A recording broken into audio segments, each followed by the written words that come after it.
आज के अखबार के फ्रंट पेज की खबर है कि नागपुर के 10 थाना क्षेत्रों में कर्फ्यू लगा हुआ है। नागपुर जहां 90% से ज्यादा हिंदू हैं और कन्वर्टेड हिंदू मात्र 10% से कम है, वहां 10 थाना क्षेत्रों में कर्फ्यू लगा हुआ है। कर्फ्यू क्यों लगा? क्योंकि औरंगजेब की कब्र तोड़ने को लेकर वहां पे विवाद चल रहा था, धरना प्रदर्शन हो रहा था और औरंगजेब की कब्र तोड़ने से धार्मिक भावना आहत हो गई। सोचिए जरा, कभी हिंदुओं की भावना कुंभकर्ण का पुतला फूकने से आहत नहीं होती, कभी हिंदुओं की भावना रावण का पुतला फूकने से आहत नहीं होती। इनफैक्ट हिंदू हर साल रावण का पुतला फूकते हैं, हर साल कुंभकर्ण का पुतला फेंकते हैं, हर साल मेघनाथ का पुतला फूकते हैं। कभी दुर्योधन दुशासन का पुतला फूकने से हिंदुओं की भावना आहत नहीं होती, लेकिन कन्वर्टेड हिंदुओं की भावना औरंगजेब की मजार को खोदने से आहत हो गई। उस औरंगजेब की जो कब्र खोदने से आहत हो गई, जिसने उनके पूर्वजों को ही मार मार के उनको कन्वर्ट किया था। अल्टीमेटली जो यहां कन्वर्टेड हिंदू हैं उसमें से 99% या तो डर के मारे कन्वर्ट हुए या तो जजिया नहीं दे पाए इसलिए कन्वर्ट हो गए। और किया क्या नागपुर में जहां 90% हिंदू हैं वहां 10% कन्वर्टेड हिंदुओं ने बाकायदा मकान भी जलाया, दुकान भी जलाया, स्कूटर जलाया, बाइक जलाई, कार जलाई। जब वहां पे फायर ब्रिगेड की गाड़ियां आ रही थी आग बचाने के लिए, तो फायर ब्रिगेड की गाड़ियों को भी रोक दिया, उसमें हमला कर दिया। उस नागपुर में यह हमला हुआ है जो दुनिया के सबसे बड़े स्वयंसेवी संगठन का मुख्यालय है। उस नागपुर में यह हमला हुआ है जहां के पार्षद भी हिंदू हैं, जहां के प्रधान भी हिंदू हैं, जहां के विधायक भी हिंदू हैं, जहां के सांसद भी हिंदू हैं। हिंदुस्तान के उस नागपुर में यह दंगा हुआ है जो छत्रपति शिवाजी महाराज की कर्मभूमि है, संभाजी महाराज की कर्मभूमि है। उस नागपुर में हुआ है जो गुरु गोलवलकर जी की कर्मभूमि है, डॉक्टर हेगडेवार जी की कर्मभूमि है, जो सावरकर जी की कर्मभूमि है, जो बाबा साहब अंबेडकर की कर्मभूमि है। उस नागपुर में हमला हुआ है जिसके सांसद गडकरी जी हैं, जो दुनिया में सबसे तेज गति से सड़क बनाने के लिए प्रसिद्ध है। उस नागपुर में यह दंगा हुआ है जो महाराष्ट्र के मुख्यमंत्री फडणवीस जी का गृह क्षेत्र भी है और कर्म क्षेत्र भी है। सवाल यह है कि हिंदुस्तान के नागपुर में जहां 90% हिंदू हैं, मात्र 10% कन्वर्टेड हिंदू हैं, वहां दंगा क्यों हुआ? और दुबई में दंगा आज तक क्यों नहीं हुआ जहां हिंदू 10% से भी कम है? अबू धाबी में दंगा क्यों नहीं होता जहां हिंदू 10% से भी कम है? कुवैत में दंगा क्यों नहीं होता जहां हिंदू 10% से भी कम है? सिंगापुर में, कोरिया में, जापान में दंगा क्यों नहीं होता जहां हिंदू 10% से भी कम है? भारत में क्यों होता है और नागपुर में क्यों होता है जहां 10% से भी कम है? मैं कई बार कह चुका हूं और फिर दोहरा रहा हूं, डॉक्टर बदलने से बीमारी ठीक नहीं होती है, बीमारी ठीक होती है दवाई बदलने से। Dubai, Kuwait, Singapore, Japan, Korea और भारत में अंतर यह है, हम भगवान राम की पूजा करते हैं और दुबई, कुवैत, बहरीन ने राम नीति को लागू किया है और राम नीति है भय बिन होए न प्रीत। हम भगवान कृष्ण की पूजा करते हैं लेकिन कृष्ण नीति को आज तक हमने लागू नहीं किया। दुबई, कुवैत, बहरीन ने कृष्ण नीति को लागू किया है और कृष्ण नीति है सठे साठ्यम समाचरित। इंसान तभी ठीक से काम करता है जब उसकी शिक्षा में संस्कार हो और कानून का खौफ हो। दुर्भाग्यवश हमारे देश में न शिक्षा में संस्कार है न कानून का खौफ है। 3 लाख मदरसों में नफरत सिखाई जा रही है और उसको कंट्रोल करने के लिए हमने कुछ भी नहीं किया। इस नागपुर में दंगे के बाद तू मैं हो रहा है, आरोप प्रत्यारोप हो रही है, नूरा कुश्ती बतौलेबाजी चल रही है, वीडियो भी शेयर किए जा रहे हैं, फेसबुक पे शेयर हो रहे हैं, ट्विटर पे शेयर हो रहे हैं। मूल कारण और अस्थायी समाधान पे अभी भी चर्चा नहीं हो रही है। अभी भी इस बात पे चर्चा नहीं हो रही है कि दुबई में हिंदू 10% से कम है, वो वहां सुरक्षित क्यों है, और नागपुर में हिंदू 90% से ज्यादा है और वहां दंगा क्यों हो गया। मैं कई बार कह चुका हूं, कानून को बदलिए, सबसे पहले हेट स्पीच को डिफाइन करिए, एक राष्ट्रीय एकता और अखंडता आयोग बनाइए और सभी मजहबी किताबों को, सभी धार्मिक किताबों को, सभी रिलीजियस किताबों को एक बार पढ़ के देखिए कि कोई किताब हेट स्पीच तो नहीं फैला रही है, और अगर हेट स्पीच फैला रही है उस किताब को बदलिए। तब भारत बचेगा, तब भारतीय संस्कृति बचेगी, तब देश बचेगा। अगर आप भारत को बचाना चाहते हैं तो ये माइनॉरिटी मेजॉरिटी का कॉन्सेप्ट जो अंग्रेजों ने लागू किया था, जिसको कांग्रेस ने कानून बना के लागू कर दिया, इसको खत्म कर दीजिए। ये 1992 में बना हुआ माइनॉरिटी कमीशन एक्ट खत्म कर दीजिए, माइनॉरिटी अफेयर मिनिस्ट्री बंद कर दीजिए, माइनॉरिटी के नाम पे जो मदरसे चल रहे हैं इनको बंद करिए, माइनॉरिटी के नाम पे वजीफा बंद करिए, माइनॉरिटी के नाम पे कोचिंग बंद करिए, माइनॉरिटी के नाम के स्कूल बंद करिए, माइनॉरिटी के नाम पे जो engineering college, medical college, university, law college चल रहे हैं इनको बंद करिए। ये माइनॉरिटी भारत के लिए जहर के समान है, और जैसे जैसे ये माइनॉरिटी का कॉन्सेप्ट बढ़ रहा है, भारत की बर्बादी उतनी तेजी के साथ शुरू हो रही है। बंद करिए। क्यों चाहिए वक्फ बोर्ड, क्यों चाहिए वक्फ ट्रिब्यूनल, क्यों चाहिए मजहब के नाम पे लोन, क्यों चाहिए मजहब के आधार पे मकान, क्यों चाहिए मजहब के आधार पे राशन, क्यों चाहिए मजहब के आधार पे रिजर्वेशन, क्यों चाहिए? एक बार मजहब के आधार पे विभाजन हो चुका है ना, क्या हम दूसरे विभाजन, जब दूसरा विभाजन हो जाएगा उसके बाद हम कानूनों को बदलेंगे? अगर यह कानून संसद में बन सकता है, नरसिम्हा राव बना सकते हैं, 244 सांसदों वाली सरकार बना सकती है, तो यह कानून खत्म क्यों नहीं हो सकता? या तो माइनॉरिटी मेजॉरिटी खत्म कर दीजिए, नहीं तो कम से कम माइनॉरिटी को डिफाइन कर दीजिए कि भारत में 1% से जो ज्यादा है वो माइनॉरिटी नहीं कहलाएगा, तब भी समस्या का समाधान हो जाएगा। अगर आप भारत को बचाना चाहते हैं तो ये वक्फ बोर्ड जो 10 लाख एकड़ जमीन पे कब्जा करके बैठा हुआ है, इस कानून को खत्म करिए, समान दान संहिता लागू करिए, समान संपत्ति संहिता लागू करिए, समान धर्मस्थल संहिता लागू करिए, एक देश एक विधान लागू करिए, अलग से बोर्ड, अलग से ट्रिब्यूनल बंद कर दीजिए। अगर आप भारत को बचाना चाहते हैं तो ये जो 1958 में कांग्रेस ने एंशिएंट मोन्यूमेंट एक्ट बनाया था, इसको खत्म करिए। इस पूरे दंगे का मूल कारण ये घटिया कानून है। कांग्रेस ने यह कानून बनाया था बाबर, हुमायूं, तुगलक, गजनी, गोरी, खिलजी, औरंगजेब की कब्र को सुरक्षित करने के लिए। पूरी दुनिया में गुलामी के निशान मिटाए जाते हैं, पूरी दुनिया में गुलामी के नाम मिटाए जाते हैं। चीन भी गुलाम था, उसने गुलामी का नामो निशान मिटा दिया 1 साल के अंदर। 1949 में आजाद हुआ, 1950 में गुलामी का नामो निशान मिटा दिया, और हम 1947 में आजाद हुए और 1958 में एंशिएंट मोन्यूमेंट एक्ट बना के हमने सारे गुलामी के निशानी को प्रोटेक्ट कर दिया। और इस गुलामी की निशानी के संरक्षण के लिए, इसको प्रोटेक्ट करने के लिए बाकायदा एक डिपार्टमेंट बना, एएसआई, वो उसको संरक्षित कर रहा है, उसको प्रोटेक्ट कर रहा है, उसका रखरखाव कर रहा है, उसका देखभाल कर रहा है। क्यों चाहिए हमें वहशी दरिंदों की कब्र, क्यों चाहिए हमें वहशी दरिंदों की मजार? इस घटिया कानून को खत्म करिए अगर भारत को बचाना है तो। अगर भारत को बचाना है तो 1991 में बने हुए प्लेस ऑफ वर्शिप एक्ट को खत्म करिए, और जो गुलामी के निशान थे, जो हमारे मठ मंदिर थे, तोड़े थे, उनको वो जो रुका हुआ है उसको वापस लेने का रास्ता खोलिए, इस कानून को खत्म करिए। अगर आप चाहते हैं कि भारत बचे, 1955 का बना हुआ इस घटिया कानून को खत्म करिए। ये कहने को सिटीजनशिप एक्ट है, नागरिकता देने और नागरिकता लेने वाला कानून है। आज तक घुसपैठियों को नागरिकता मिल रही है, जिहादियों को नागरिकता मिल रही है, मिशनरियों की नागरिकता मिल रही है, लेकिन किसी की नागरिकता गई नहीं। ऐसा घटिया कानून है। एक यूनिफॉर्म सिटीजनशिप कोड बनाइए, समान नागरिकता संहिता बनाइए। अगर भारत को बचाना चाहते हैं तो ये जो कांग्रेस ने कानून बनाया था हिंदुओं को निहत्था करने के लिए, इस कानून को बदलिए, आर्म्स एक्ट को।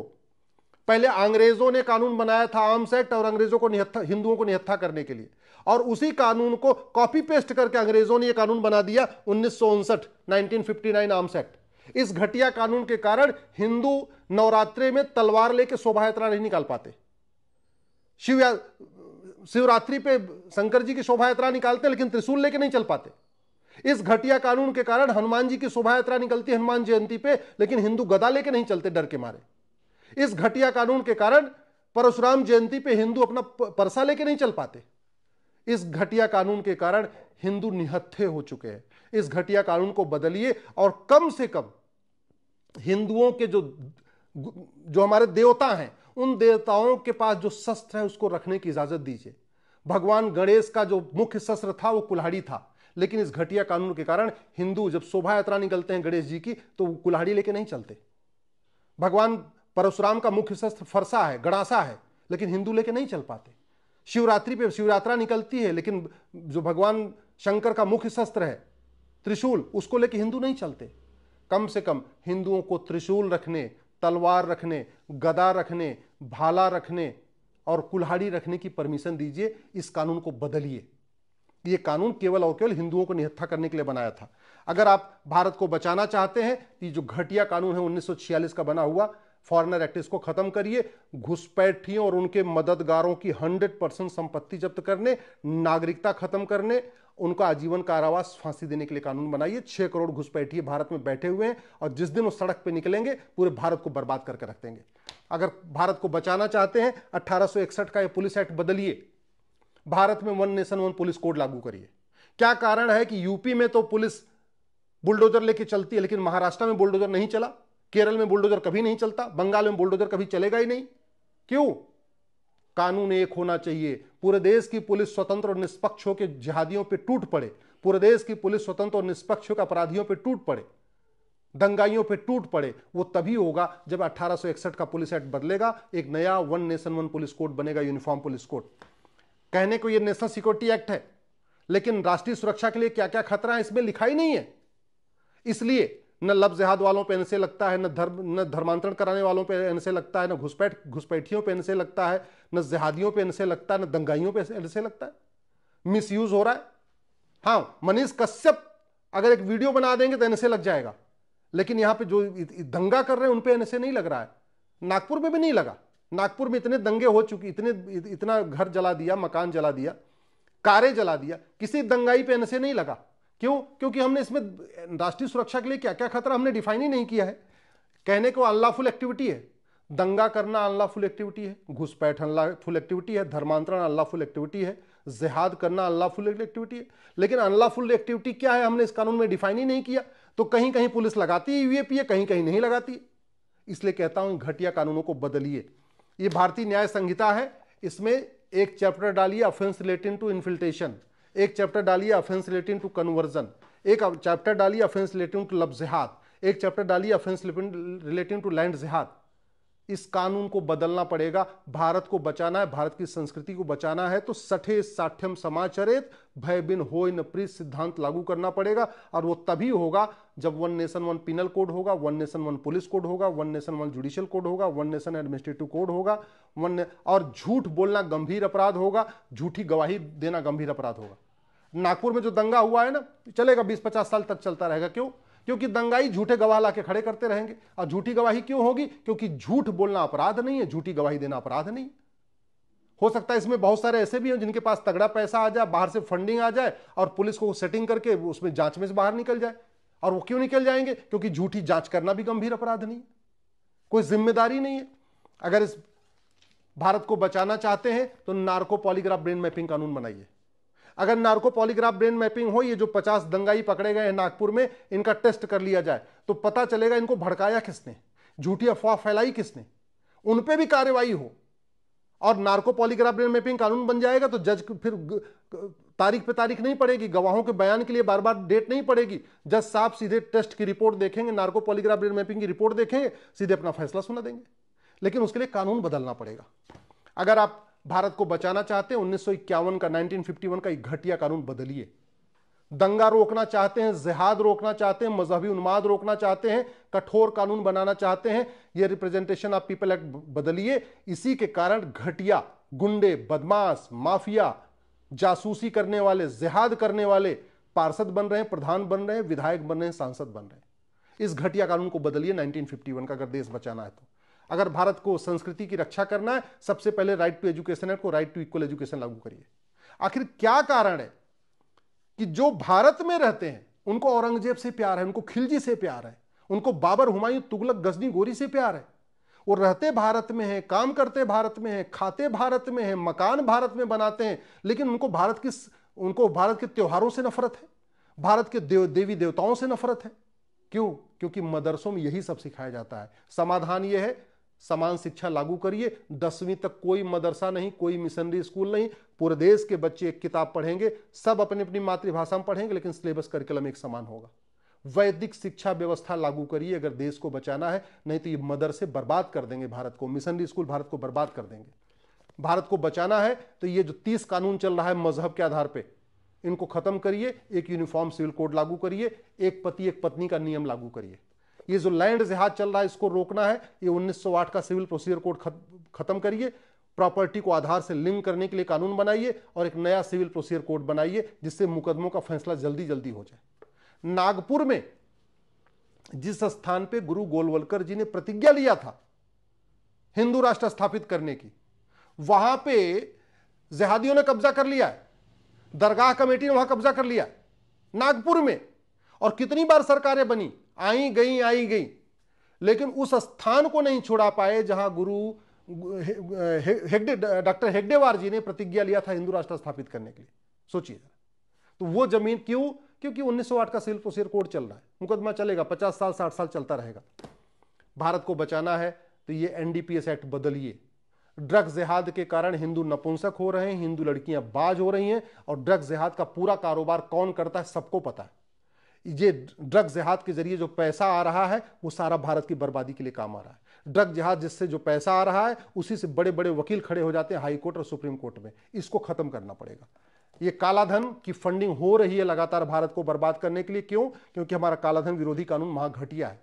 बेनामी लेन देन चल रहा है क्योंकि हमारा कानून महाघटिया है।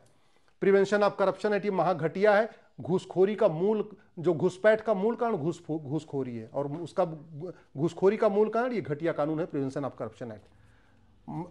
हवाला के जरिए जिहादियों की फंडिंग हो रही है, खाड़ी देशों से भी हो रही है, बाकी अलग अलग स्थानों से भी हो रही है। क्यों हो रही है? क्योंकि हमारा मनी लॉन्ड्रिंग कानून महाघटिया है। विदेशों से पैसा आ रहा है एफसीआरए के जरिए भारत को बर्बाद करने के लिए। क्यों आ रहा है? क्योंकि 2010 में कांग्रेस ने कानून बनाया ही था। मैं पहले भी कई बार कह चुका हूं, एक भी अंग्रेजी कानून छूटा तो सुरक्षा चक्र टूटा, एक भी कांग्रेसी कानून छूटा तो सुरक्षा चक्र टूटा। भारत को बचाना है, सभी अंग्रेजी कानून खत्म करिए, सभी कांग्रेसी कानून खत्म करिए, पुलिस रिफॉर्म करिए, एजुकेशन रिफॉर्म करिए, जुडिशियल रिफॉर्म करिए, टैक्स रिफॉर्म करिए, एडमिनिस्ट्रेटिव रिफॉर्म करिए। भारत को सुरक्षित करना है, राम नीति लागू करिए, भय बिन होय न प्रीत, सठे साठ्यम समाचरित, जो कृष्ण नीति उसको लागू करिए, कानून का खौफ पैदा करिए। जैसे दुबई में दंगे नहीं होते, भारत में भी दंगे बंद हो जाएंगे, भारत में जिहाद बंद हो जाएगा, भारत सुरक्षित हो जाएगा, भारत में मजहबी उन्माद बंद हो जाएगा, भारत से घुसपैठी अपने आप भाग जाएंगे, भारत में धर्मांतरण बंद हो जाएगा, भारत में लब जिहाद, लैंड जिहाद बंद हो जाएगा। लेकिन वो डॉक्टर बदलने से नहीं, सांसद विधायक मंत्री बदलने से नहीं, सरकार बदलने से नहीं, वो होगा कानून बदलने से। क्योंकि डॉक्टर बहुत अच्छा हो, अगर दवाई घटिया हो तो बीमारी ठीक नहीं होती, और शासक बहुत अच्छा हो, अगर नियम कानून घटिया हो, सिस्टम घटिया हो, तो अराजकता बंद नहीं होती है।